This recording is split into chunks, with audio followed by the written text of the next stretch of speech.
To solve an absolute value equation, you must first isolate the absolute value, then branch off the equation. Set the quantity inside the absolute value bars equal to both the positive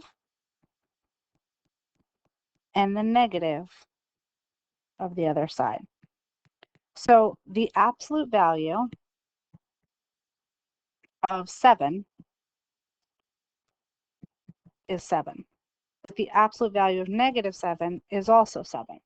So for example, if I have the absolute value of x equals 4, that means that x could equal 4 or x could equal -4.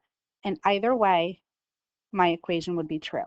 So that's why you have to branch it off into two separate pieces. And you always need to check your answer for extraneous solutions.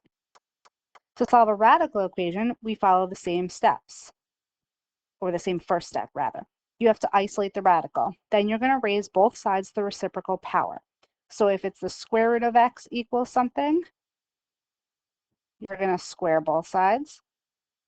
If it's the cube root of x equals something, you're going to cube both sides. Whatever it is, it's the inverse power or the reciprocal power. The reason I'm talking about the reciprocal power is if you remember back to your laws of exponents, radical x is really the x to the 1/2 power. So the reciprocal is 2. Then you're going to solve your equation, and once again, you're always going to check your answers for extraneous solutions. So both absolute value and radicals need to be checked. So absolute value first. My absolute value bars are here. They're already isolated, so I'm good to go. But for example, if this had said the absolute value of 2x plus 5 minus 4 equals x, my first step would be to add 4 to both sides. So once your absolute value is isolated, you're going to set up two equations. 2x plus 5 equals the positive, and then 2x plus 5 equals the negative of that side. And then you solve them regularly. So for my first equation, I'm going to subtract x on both sides. This is a linear equation now. So I want all my variables on one side and all of my constants on the other. I get x equals -1. Or over here, I have to distribute my negative first. So I get 2x plus 5 is equal to -x minus 4. Add x to both sides. Subtract 5 on both sides.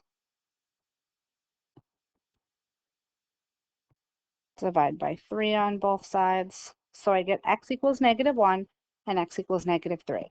But you have to check for extraneous solutions. So if I do -1, this would be 2 times -1 plus 5 in the absolute value bars is equal to -1 plus 4.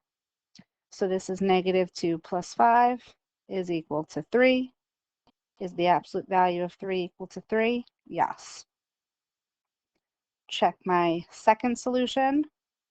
2 times -3 plus 5 in the absolute value bars this time is equal to -3 plus 4. So this gives me -6 plus 5 is equal to 1. Is the absolute value of -1 1? Yes. So both answers are correct. If one of them rejected, you would just cross it out and only select one answer. So that's absolute value equations. Let's look at a radical equation. Once again, I need to make sure my radical is isolated. In this case, it's not, so I'm going to add 2 to both sides. So I have the square root of x plus 14 is equal to x plus 2. Once your radical is alone, you are going to square both sides because my radical and my squared cancel out because it's a square root. So the left side, I'm left with x plus 14. On the right side, I have x plus 2 squared. So you either need to do the box method, because this is x plus 2 times x plus 2, or if you know the perfect square binomials in your head, which is this rule, it just makes it quicker. Either way, the right side of the equation should be x squared plus 4x plus 4. Now I'm going to solve my resulting equation. This is a quadratic equation because it's x squared. Anytime there's an x squared, you want it equal to 0.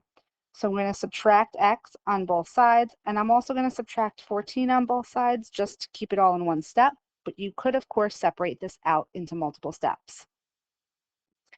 Notice how on the right side, I lined up all of my like terms together in vertical columns. I'm left with x squared plus 3x minus 10. I need to factor. This is the AM method of factoring. Using my sign trick, bring down my positive. Positive times a negative is a negative.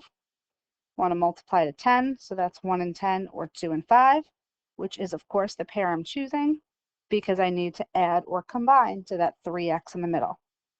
So x plus 5, x minus 2 are my two factors, which means my two solutions are x equals negative 5 and x equals positive 2. But with any radical equation, you must check your work. So we're going to start with x equals negative 5. Negative 5 plus 14 under the radical minus 2 equals negative 5. This leaves me with 9 minus 2 equals negative 5. Square root of 9 is 3. 3 minus 2 is not negative 5, so this answer rejects. Check my second solution, which is x equals 2. So the square root of 2 plus 14 minus 2 equals 2.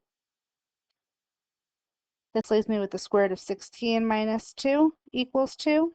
Square root of 16 is 4. 4 minus 2 does equal 2, so this one checks. So my only answer is x equals 2. My other one was extraneous. If for some reason both solutions rejected, my overall answer would be no solution, or the empty set.